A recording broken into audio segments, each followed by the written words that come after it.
ओ मुंहिंजा साईं सिंधी चोपिया अस्सलाम वालेकुम। वालेकुम अस्सलाम। खुश आहियो? चङा भला जोड़ ॿियो सभु ख़ैर? हाँ बाबा अल्लाह ख़ैर लॻो पिया। ख़ुशि आहियो बाबा? ख़ुशि आहियो?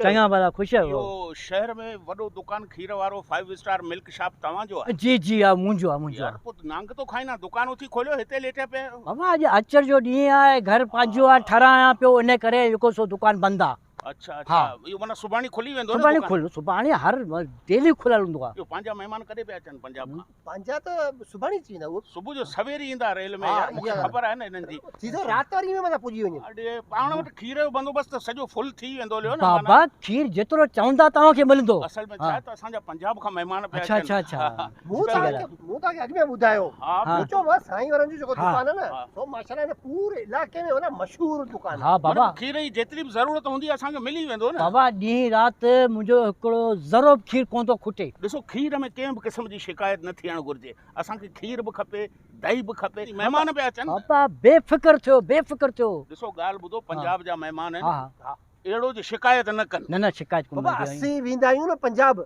असांजूं एॾियूं त ख़िदमतूं कयूं, एॾियूं त ख़िदमतूं साईं कीअं भाई वाह वाह यार। असल ॻाल्हियूं छॾे ॾे, पहिरियों दफ़ा अॼु असां वटि अचनि पिया त असांखे बि ओड़ी ख़िदमत करणी आहे। धोरो दही माना निज हुजे, निज बाक़ाइदा निज। सम्झो को खुटको न कजो। पैसा चओ त कैश ॾियां न न न अहिड़ी ॻाल्हि कान्हे। तव्हां पहिरीं सामान वठो, खीर वठो, धोरो वठो, पोइ पूरे तर में आऊं मशहूरु आहियां। अच्छा हा बाबा खीर निज न उहा ॻाल्हि दही सही पर आहे। मशहूरु त तव्हां आहियो तॾहिं त असां बि पुछायूं जी जी जी जी पर ईअं न थिए महिमाननि जे टाइम ते खीर खुटी आयो त इहा असांजी त न बाबा खीर कीअं खुटंदो यार? कमाल घणा खपनि तोखे? 40 मण 80 मण भला ॻाल्हि ॿुधो थधा थियो। पैसा तव्हांखे खपनि हींअर तव्हां बाबा ॾिसो ॾिसो जंहिं मां खणंदो न खीर दही खणंदो मेहियूं जेके न उहे पंहिंजूं माना अहिड़ियूं हुजनि बाबा पंहिंजूं पाइनि। साईं वटि मेहियूं चोरी जूं आहिनि छा? मिलावट कंदा न ॿिया मिलावट कंदा त बाबा मिलावट वारनि मां आऊं न आहियां। सही। हा बिल्कुलु तव्हांखे निज मिलंदो। तव्हां तो पैसा जी कॾहिं ॻाल्हि हुजे त मूंखे ॿुधायो, हींअर कैश ॾियां न त चेक लिखी ॾियां तव्हां। न न न न बाबा ही छा थो करी? चेक जी का ज़रूरत कोन्हे, कैश जी बि का ज़रूरत कोन्हे। अवां जहिड़ियूं शख़्सियतूं हिते हली आयूं, ज़रूरु को वॾो ऑर्डर हूंदो न, मुंहिंजी साख आहे। अवां जेतिरो खपे वठो, आऊं ॾियण लाइ तयारु आहियां। खीर बि मिलंदो, दही बि बिल्कुलु बिल्कुलु सभु कुझु अच्छा मिलंदो। मक्खण बि हूंदो तव्हां वटि? मक्खण इंशाअल्लाह इंशाअल्लाह मक्खण बाबा सॼो कमु पंहिंजो हिकिड़ी जॻह ते थी।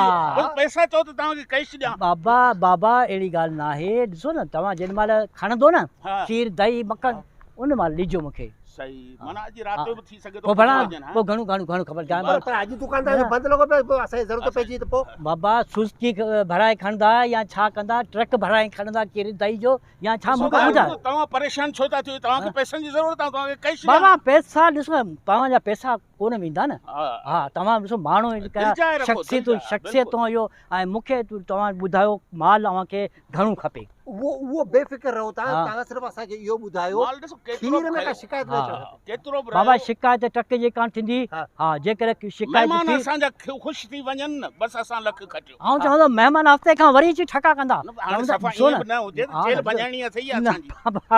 आऊं ॾिसो उते बि तव्हांजा जेके महिमान लाहौर खां पिया अचनि न, उते बि अहिड़ो खीर कोन मिलंदो। बिल्कुलु पैसनि जो को टेंशन न रखो।